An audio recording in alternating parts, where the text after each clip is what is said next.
Good evening. How are folks feeling? Whoop! So speaking of exotic pets, there are none in my story. So earlier this year, I wrote this poem. Sorry, I'm going to break multiple rules tonight. Is this love? I hate to even ask, but I think I should know by now. 10 years we've been together, and we're both so tired. Why do we do this to each other? Are we sadists? Are we masochists? Are we both? Maybe we're just fucking scared. Too scared to leave, too scared to stay, too scared to just find out. I can't keep failing you like this, and you can't fail me either. So let's do better. Let's make a commitment to our commitment, or just be done with it. God isn't there to help us, but we are there to help ourselves and each other. And maybe that's all we'll ever need. We can still pray it to be so. This kicked off a period in my life. I've got a couple of different names for it. The first of which is the 7-year itch. The second is shit or get off the pot. The third is, what does it feel like when you're in love, when you love someone but you're not in love with them? The night was July 22nd. I know that because it was the opening night of a movie called Nope. And that weekend, my ex-wife had gone off to Black Rock Mountain trying to think about her own commitment to our commitment. And me, on the other hand, I was partying downtown. A little bit of a character difference, you might say. Dispositional. So while I was downtown, I made my way at 2 a.m. to the world famous, last call. And a voice called out to me in the night and said, "With dimples like those, you'll never get in trouble." I didn't know that was a pickup line. I had no idea what was going on. You have to understand that I had literally just gotten out, or was in the process of getting out of my second relationship. So this is the third time. This would be the third time as the charm situation, if it ever worked out that way. So not knowing what was happening, I just kind of tried to roll with the situation. But she was there with someone else, so it wasn't like necessarily a clear, just proceed with the night sort of situation. So I decided, I'm going to be the weird hypotenuse to this triangle. But really what I want is to be the line, just myself and pickup line girl. That's what I'm aiming at, but still a hypotenuse to a triangle. So we figured out what's going to happen after 2 a.m. We've moved past last call. We decided we're going to go back to his house, the guy who's the other third part of this triangle. We make our way through the dark streets of Boulevard, through downtown, make our way back to his place. Well, while we're there, I figure out he's not exactly into this whole situation. I asked him, well, are you trying to hook up? What are you trying to do? He's like, I feel like I'm caught in some kind of weird social experiment right now. I was like, okay, cool. You're not after this girl. Green light. So then he goes off to bed. He's going to be up in the morning because he has to get to work. And then I engage with her again, and this time letting her know that I'm interested. So she tells me there's 2 types of boys she likes. She likes theory boys, and she likes music boys. Well, I've barely as much as picked up a guitar before in my life. So the other category might work. Maybe I'm a theory boy, maybe she'll like me. Oh. I'm diabetic, by the way. So yeah, maybe the theory boy piece might work. But thankfully I didn't have to prove myself in this regard, even though I was queuing up the jokes in my mind. The one about Descartes where he walks up to a bar and he's like, "Can I get a drink?" And the bartender says, "I think not."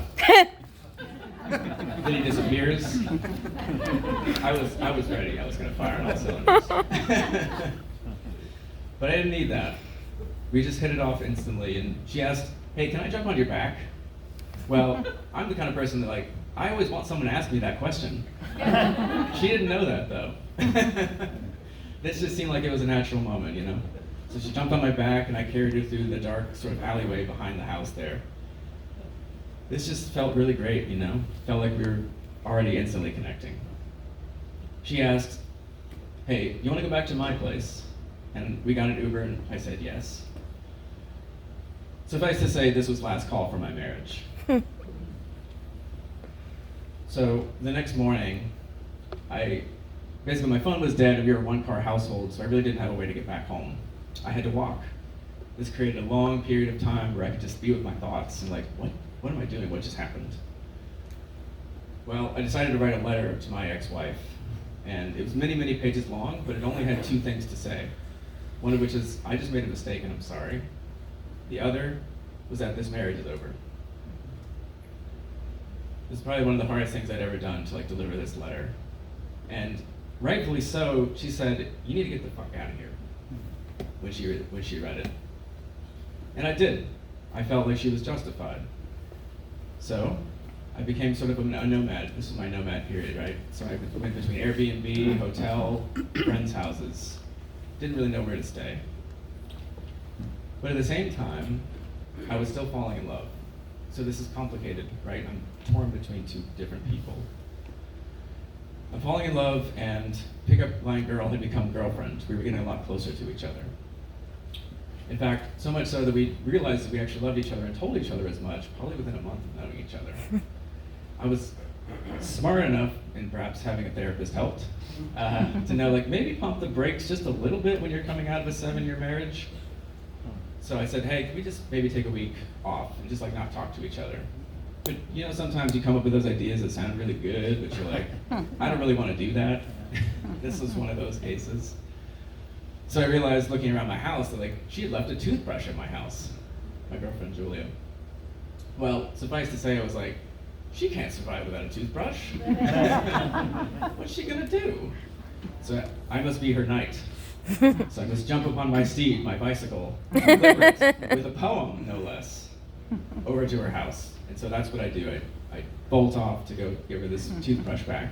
But it's not enough to just give her the toothbrush, right? I have to let her know that like I'm making a valiant effort to deliver this to her. So what do? I walk up to the chair that was on her front porch and like knock it over to make a big hullabaloo about it. Suffice to say, she was scared witless, and I tried to make my beeline out of there. But she knew it was me, right? And so this kicked off a whole process of falling in love with each other.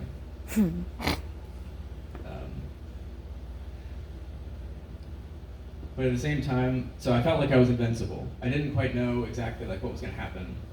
I rode my bike away from that moment, and then I actually flew myself off the handlebars of my bike. You know, I was just so exuberant, feeling invincible, on top of the world. I threw myself off the handlebars, got a nice gash in the head, and a broken wrist. Just got out of the cast, actually. I also felt invincible in that I decided to take improv classes. You know, someone with terrible stage fright definitely should be taking improv comedy classes. So I was getting up in front of people trying to be funny, you know? And then I had my first instance of what I later came to understand was a panic attack. You know that feeling where like a dark cloud has appeared over your head and it just won't leave? Kind of like in the cartoons? It was like that. My brain was overloading, you know? I couldn't make it do the things I wanted it to do. I was just trying to make people laugh, but it wasn't working. Well, after that panic attack for the first time, then that night I had another one. And this time it was like a demon in my house. I felt like something was trying to kill me. It was gonna give me like a lethal dose of insulin. Remember, I'm diabetic. That's how I thought I was gonna die. Not that I wanted to, but I thought this was gonna happen. Like this demon would somehow kill me, and that's why I like had to tiptoe out of my own house. Well, how did I feel safe? Well, the only person I felt safe with at that moment was my ex-wife. So I went over to her house, and she graciously let me in. She saved my life that night. She helped me calm down, extend my out-breath longer than my in-breath. Well, suffice to say, the next morning, I needed to do something. So I decided to voluntarily commit myself to the crisis unit here in town at Advantage. Turns out it's not easy to do that. When you try to let yourself in, or voluntarily commit yourself, they ask if you have insurance, and I did. So apparently when you have insurance, if there's any hospital that would take your insurance, they have to send you there first. So this kicked off waiting for 8 hours to try to commit myself, and just waiting in the lobby, basically. One of the longest, most drawn-out, difficult periods of my life, probably. But at around 10 p.m., they said yes, they would let me into the crisis unit. I was scared, I was cold, I was tired, but I went in. I didn't know what to expect. I had to take off all my clothes, strip down, give away all of my belongings. I had to give up more than my clothes. I had to give up my autonomy over myself, including my ability to take care of my diabetes. I wore the smocks, I took the cold shower. They had to inspect my naked body for gang tattoos, because that could be a problem, right? So it just kind of felt, I don't know what it's like personally, but it's kind of, what I imagine going into prison kind of feels like. Mm-hmm. They told me to go to sleep, and I did. And this kicked off a week of being in the crisis unit, getting to know folks, getting to know their personalities, some similar circumstances to myself, being in panic attacks or having schizophrenia or other situations. But I felt kinship with them. You know, these are real people, and they were sort of like me in some ways. And they helped me think about my situation, that I was caught between two people. And they helped me realize that there was really the central choice was between two things. My ex-wife, who represented safety to me, and my girlfriend, who represented being in love and being happy. What would you choose? I chose my girlfriend. I called her from inside the crisis unit and asked her if I could come out, and like once I was out, if I could go be with her, and she said yes. Once I was out, I realized that I've entered a new phase of my life, the final last call. I don't have a neurotypical brain anymore. I'm bipolar. This was all the stigma and all the fear that I'd ever had. You know, my family had diagnoses, but it was never me. I was always the one who never had the diagnoses, but that had finally changed. But I was surrounded by people who supported me, my coworkers, my friends, and my family, and I felt incredible gratitude to them. And I was really still in love, and I was so grateful for that most of all. So that's why I wrote this. They say third time's a charm, and charmed I indeed am.